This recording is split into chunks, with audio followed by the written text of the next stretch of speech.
মামা এটা কি খাচ্ছ? দই বড়া ও বাবা, দই বড়া সব রেডি করে নিচ্ছে। সব রেডি করে গেছি, ফুচকার পাপড়। ও দই বড়া কাম ফুচকা। কখন খাবে মাম্মি? এখনই খাবো, তা বসে যাও সবাই। এটা তেঁতুলের পাপড় রাখো। ড্যাডি খেয়ে বলো। খেতে মুখ করেছি, খেতে মুখ করেছি। তেঁতুলের পায়েসটা, এটা ধনেপাতার চাটনি, ধনেপাতার চাটনিটা যদি নেন আর এগুলো জানো কি হয়েছিল, এটা ওকে দেখো, ওকে দেখো, ওকে দেখো, দইটা মিশিয়ে দিল। নাহলে শান্ত থাকবে। এটা কিসের চাটনি? এটা তেঁতুলের মিষ্টি না তো? মিষ্টি চাটনি। মিষ্টি? হ্যাঁ, খেয়ে দেখুন, নাহলে তো বুঝতে পারবেন না।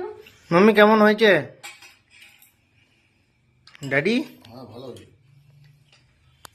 এই এই এ বাবা, তেঁতুল জলের মধ্যে দই ফেলে দিয়েছে।